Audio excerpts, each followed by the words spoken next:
খুব ভালো লাগছে, কিন্তু আমার সবার আগে প্রতিক্রিয়া হচ্ছে, আমি কৌশিক চৌধুরী প্রার্থী নই। আমার দলের বুথ থেকে শুরু করে জেলা পর্যন্ত প্রত্যেকটা কর্মী যারা নিরলস পরিশ্রম করে আজকে রায়গঞ্জ বিধানসভা কেন্দ্রের সবাই প্রার্থী। বিধানসভা নির্বাচনের দিনক্ষণ ঘোষণার পর থেকেই রাজনৈতিক মহলে শুরু হয়েছে জোর প্রস্তুতি। ইতিমধ্যে প্রার্থী তালিকা ঘোষণা করেছে বিজেপি। সেই আবহেই সোমবার রায়গঞ্জের শহরে যুবশ্রী কালী মন্দিরে পুজো দিয়ে নির্বাচনী প্রচার শুরু করলেন বিজেপির রায়গঞ্জ বিধানসভার প্রার্থী কৌশিক চৌধুরী। পুজো দেওয়ার পর তিনি রায়গঞ্জ শহরের বিভিন্ন এলাকা দোকানদারদের সঙ্গে কথা বলেন এবং পথ চলতে সাধারণ মানুষের সঙ্গে জনসংযোগ করেন। এদিন সমর্থকদের নিয়ে শহরের বিভিন্ন এলাকায় ঘুরে মানুষের আশীর্বাদ ও সমর্থন চান তিনি।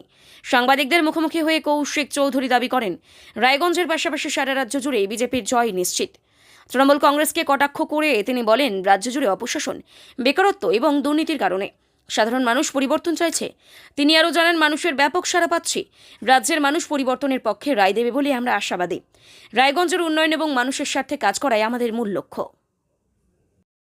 খুব ভালো লাগছে, কিন্তু আমার সবার আগে প্রতিক্রিয়া হচ্ছে, আমি কৌশিক চৌধুরী প্রার্থী নই।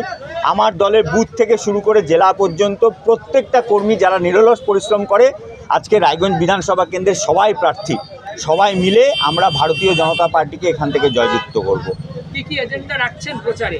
প্রচারে সবচাইতে বড় এজেন্ডা হচ্ছে, এতদিন 15 বছর তৃণমূলের যে অপশাসন, যেভাবে প্রত্যেকটা ক্ষেত্রে মানুষ স্থিতিবিরক্ত হয়ে গেছে, ব্যবসায়ী থেকে শুরু করে আর চাকরিজীবী পর্যন্ত, নারী সুরক্ষা নেই। এখানে একটা বিরাট বড় বড় সেগুলো ইস্যু, আপনাদের নতুন করে আর বলার কিছু নেই। নারী সুরক্ষা বিঘ্নিত হওয়ার কত ঘটনা পশ্চিমবঙ্গে প্রত্যেক দিন ঘটছে। তো মানুষ এর থেকে পরিত্রাণ চাইছে, এটাই সবচেয়ে বড় ইস্যু।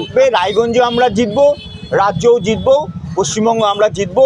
তৃণমূলের বিসর্জন লেখা হয়ে গেছে, শুধু 4 মে আপনারা দেখবেন তৃণমূলের বিসর্জন হয়ে গেছে। রায়গঞ্জ বিধানসভা কেন্দ্রের যদি সবচেয়ে বড় অসুবিধা বলেন, দেখুন রায়গঞ্জ বিধানসভা কেন্দ্রের সবচাইতে বড় জনবসতি হচ্ছে রায়গঞ্জ শহর। তো রায়গঞ্জ শহরের কি অব্যবস্থা, সেটা তো আর নতুন করে বলার কিছু নেই। সেগুলো সব ঠিকঠাক করতে হবে। যোগাযোগ ব্যবস্থা বলুন, রায়গঞ্জ শহরের রাস্তাঘাট, চলাচল ব্যবস্থা, ট্রাফিক ব্যবস্থা, এগুলো প্রচুর ইস্যু আছে। রায়গঞ্জ শহরে ফ্লাইওভার একটা বড় ইস্যু আছে। রায়গঞ্জ শহরে পৌর নিকাশি ব্যবস্থা, পৌরসভার সমস্ত ব্যবস্থা, এগুলো বড় বড় ইস্যু আছে রায়গঞ্জ শহরে। তাছাড়া আমাদের রায়গঞ্জ বিধানসভা থেকে, গ্রামীণ ক্ষেত্র থেকে হাজার হাজার মেয়ে ছেলেরা বাইরে কাজে চলে যাচ্ছে। তো আপনারা দেখবেন এখানে যে কত হাজার এখানে রায়গঞ্জ বিধানসভা কেন্দ্রের বেকার ভাতা নেওয়ার জন্য আবেদন জমা পড়েছে। আমরা এখানে তাদের সবাইকে বাড়িতে ফিরিয়ে আনতে চাই, সবাই যেন বাড়িতে বসে কাজ পায়। এগুলো বড় বড় ইস্যু আর রায়গঞ্জ বিধানসভা কেন্দ্রের জন্য আছে। এবছর আমরা নানাভাবে নেমেছি দাদা, একদম কনফার্ম আপনাকে আমরা বলছি, এবছর বিজেপি আসছে, এটা নিশ্চিত, লেখা হয়ে গেছে তৃণমূলের বিসর্জন। আপনারা তৃণমূলের বডি ল্যাঙ্গুয়েজ দেখুন, তৃণমূলের সর্বোচ্চ নেত্রীর বডি ল্যাঙ্গুয়েজ দেখুন, তার ভাইপোর বডি ল্যাঙ্গুয়েজ দেখুন, তারা অলরেডি হেরে বসে আছে। আপনি আমাদের এলাকার তৃণমূল নেতাদের বডি ল্যাঙ্গুয়েজ দেখুন, উত্তরবঙ্গের বডি ল্যাঙ্গুয়েজ দেখুন, প্রমাণিত যে তারা এবার হারছে। প্রথম দিন নেমেই প্রচারে কতটা এনার্জি লাগবে? প্রচুর এনার্জি। আমার এনার্জি হচ্ছে আমার দলের আমার দাদা ভাইয়েরা, এরাই আমার দলের এনার্জি। ওরা আমাকে ছুটি নিয়ে বেড়াচ্ছে, এটাই আমার কাছে সবচেয়ে বড় প্রেরণা, সবচেয়ে বড় এনার্জি।